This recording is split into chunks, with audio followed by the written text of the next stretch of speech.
In an unexpected move, Kings Island, Cedar Point, and Carowind have all released surveys about brand new roller coasters.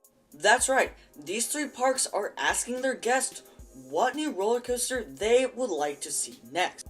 Pretty much no one saw this coming. And it really makes us wonder, what's next for these three parks? Well, in this theme park news update, we're going to be discussing everything about these three surveys and what's next for these parks. And stick around to the end, because I'll share my thoughts on whether or not these concepts will actually get built. So, this is crazy, and we have a lot to discuss, so let's dive in. So, we're going to start off talking about Carowinds. So, Carowind's survey includes 4 different options: a super flume, a water coaster, a dive coaster, and a family thrill coaster. So, the first option is the super flume, and it looks very similar to a mock water coaster. So, it appears you'll do some normal log flume stuff, then you'll head up like an elevator, it looks like. An elevator lift type thing, I guess. And you will descend backwards, and do some more log flume stuff, and then descend up another much bigger elevator lift. And then plunge down into the water, do some more log flume stuff, and conclude your ride. Now, Carowinds is desperately lacking a water attraction. They don't have a single one in the dry park, and it gets really hot down there in the Carolinas. I feel like this is a pretty good option.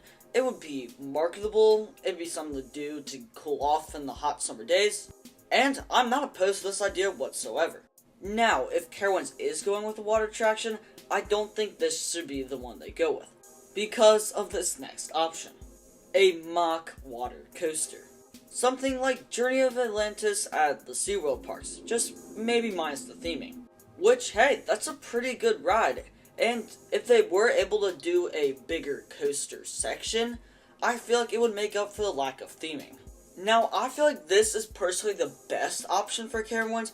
It's a new coaster, it gets you wet and helps you cool off, and it would be pretty marketable. And knowing Mock, it will most likely be very reliable too. So if Carowinds is listening, in my opinion, this is probably your best bet. Now, our third option is a little interesting. A 300-foot dive coaster. Now yes, dive coasters are super marketable and are very popular at their respective parks. But why a 300-foot one? You have Fury 325, like, why would you go with a giga dive coaster? I just don't think that's a super smart move. It seems kind of repetitive, I guess. And we all know that dive coasters aren't very good. And I honestly think that, and other people have said this too, that Fury 325 and a 300-foot dive coaster would be just too similar. And there's a good chance that minus the vertical drop, the average person would have no idea which ride is which. They're just too similar. So I honestly think this is probably the worst option out of the three. It would be super expensive, and it really doesn't make a ton of sense when you step back and take a look at it. But this next option is definitely something I can get behind, and something that Carowinds would for sure benefit from. A really impressive looking family coaster. It appears it would have a tire drive launch. It would be the longest family coaster in the world, reach a top speed of 55 miles per hour, and the ride would go out with a bang with a 60-foot tall backward spike. And then you would get to do the entire ride backwards again. Oh yeah, and it would have 4,500 feet of track. Now they didn't say if that's forward and backwards, but that's still pretty good for a family coaster. Now I really like this idea, and Carowinds could really benefit from it if it had better capacity. I doubt they'd do a turntable, and the capacity would probably be really bad. But this is still not a bad idea, it just probably needs a little refining. And if they did add a turntable, I think this is probably one of their best bets. But I would say the water coaster is where it's at. Next, we're going to be talking about Kings Island, because they also released a very similar survey. This survey also featured 4 ride concepts, and 2 of these concepts were the same as Carowinds, the dive coaster and the family coaster. We have 2 very unique and But we have two very interesting ride designs from Kings Island. A launched shuttle mock extreme spinner and an indoor thrill coaster. Now, you've already heard my thoughts on the first two options. I think the B&M dive would be silly, and the capacity of that family coaster, it's just not going to cut it. But I want to discuss this tower ride. This is definitely an interesting concept. I think it has potential, but the capacity again, it's not going to work. Don't get me wrong, it's a cool design, but they could have done so much more if they'd gone for a full-fledged mock extreme spinner. And that's what I really want them to do. And if they potentially have the budget for a Giga B&M dive coaster, they definitely have the budget for a mock extreme spinner. Now, those are pricey, but I feel like this is just a gimmicky coaster that's not going to be super popular, and not just going to be a great ride in general. Again, I like the concept, but I'm just not sure it's going to work for Kings Island, and I feel like they could do something much better. But let's talk about the best and most interesting option for Kings Island. That indoor coaster, which they explicitly stated is similar to Revenge of the Mummy at Universal Studios Orlando. I actually really like this option. Now you may be wondering, where would they put it? Well, option number one is build a whole separate building, which that's not going to happen. It's too expensive, and there are two better options. Their second option could be to replace Flight of Fear, but that coaster's still too popular, and I haven't heard of it having any major problems, so that's very unlikely. But our third and best option is to replace the old Tomb Raider building. It's sat idle for a long time, and only holds a haunted house in the fall. And it looks like this coaster would fit perfectly in that area.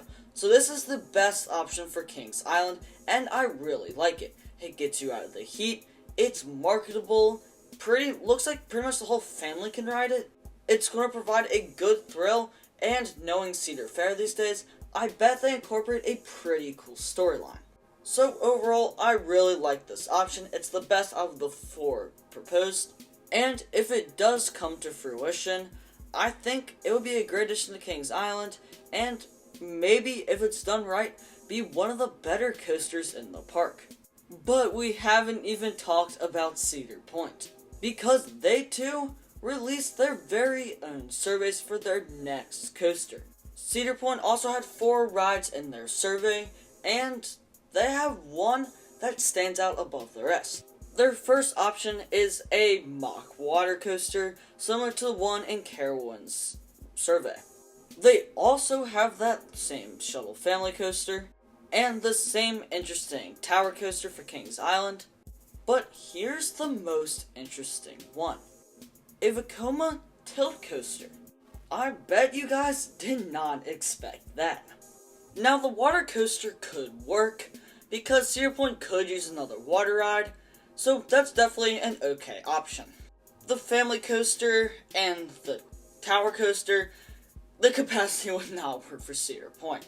That place can be packed, so those two are for sure off the table. But I really want to focus on that Vioma tilt coaster, because that has some serious potential for Cedar Point. Now you're probably going to say, oh, it's too similar to Valraven. But to the average person, they're two completely separate rides. Cedar Point then goes on to describe the coaster, saying it will reach a top speed of 78 miles per hour, which means it's probably over the 200-foot mark. Maybe even more, because you do not get the same momentum going over the hill, because you have to stop and have the track tilt down. They then go on to state that you will receive a triple dose of airtime on 3 camelback hills, and then followed by a series of double twists, turns, and rollovers on the world's tallest, steepest, and fastest tilt coaster, and potentially the world's only tilt coaster.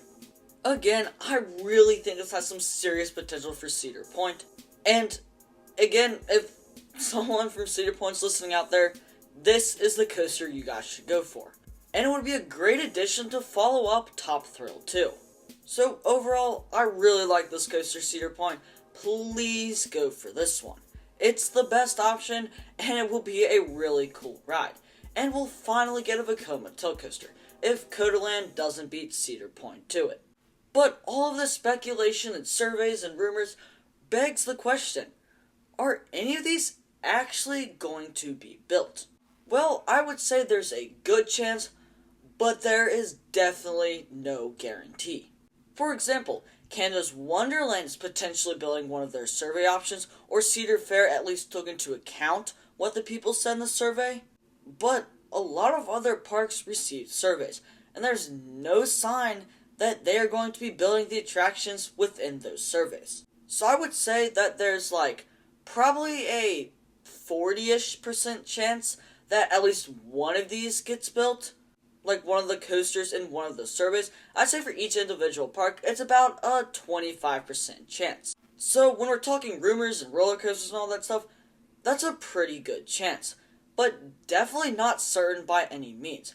And there's a chance that they take into account part of what the guests said in the survey, but maybe take it in a different direction. So overall, this is super good news that Cedar Fair wants to keep investing in all these parks, and I really hope that Carowind, Kings Island, and Cedar Point all get great new additions to their respective parks. And I would expect these to probably be for the 2026, maybe even 2027 season, so don't get your hopes up for 2025. Because theme parks in general tend to look farther out into the future than we might think.